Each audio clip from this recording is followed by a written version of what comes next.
कभी कभी डर किसी भूत से नहीं बल्कि अपने ही घर में छिपे किसी राज से होता है।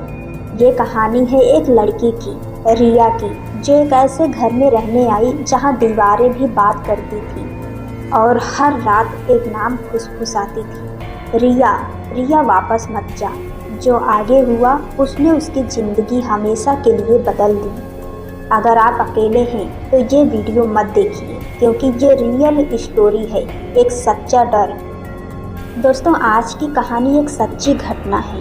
ये घटना उत्तराखंड की है, जहाँ एक लड़की अपनी पढ़ाई के लिए एक पुराने हॉस्टल में रहने आई थी। कहते हैं उस हॉस्टल का कमरा नंबर 7 आज भी खाली रखा जाता है। क्यों? चलिए जानते हैं। रिया 22 साल की मासूम लेकिन बहुत होनहार लड़की थी। वो देहरादून के एक कॉलेज में एडमिशन लेने आई थी। हॉस्टल में कमरे भरे हुए थे, बस एक ही कमरा खाली था, रूम नंबर 7। वार्डन ने पहले मना कर दिया, बेटा दूसरा कमरा देख लेती, ये थोड़ा पुराना है। लेकिन रिया बोली, मुझे किसी चीज़ से डर नहीं लगता।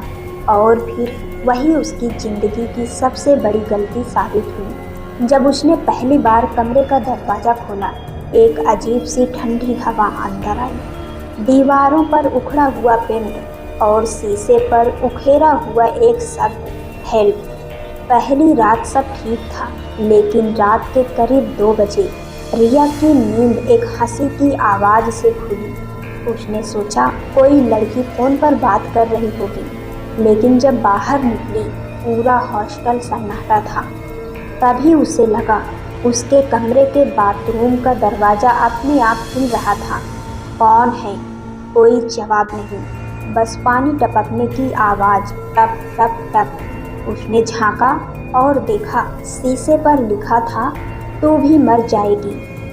अगले दिन उसने ये बात अपनी दोस्त नेहा को बताई। नेहा ने मजाक में कहा, अरे छोड़ना, तू ज़्यादा हॉरर मूवी देखती है।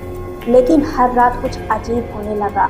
अलमारी अपने आप खुलती, दीवार से दस्तकें आती और मोबाइल की रिकॉर्डिंग में आवाज़ आती, वो मुझे नहीं जाने देगी। रिया ने रिकॉर्डिंग सुनाई, लेकिन किसी और को कुछ सुनाई ही नहीं दिया। उसे समझ नहीं आ रहा था कि ये सब हकीकत है या उसका दिमाग। लेकिन जो उसने अगली रात देखा वो किसी बुरे सपने जैसा था। रात को करीब 3 बजे बिजली चली गई। रिया टॉर्च लेकर बाथरूम की तरफ बढ़ी। तभी उसने देखा शीशे में उसकी परछाई के पीछे एक और लड़की खड़ी थी। चेहरे पर चोट के निशान और आंखों में सिर्फ काला रंग। रिया ने पीछे मुड़कर देखा, कोई नहीं था, लेकिन शीशे में वो लड़की अब मुस्कुरा रही थी। अगले ही पल शीशा अपने आप टूट गया। रिया बेहोश हो गई। अगले दिन जब वो होश में आई तो हॉस्टल स्टाफ ने बताया, इस कमरे में 5 साल पहले एक लड़की रहती थी, सोनम। उसने उसी बाथरूम में आत्महत्या कर ली थी। कहते हैं उसकी रूममेट ने उसे बहुत परेशान किया था और मरने से पहले उसने शीशे पर लिखा था, मैं वापस आऊँगी।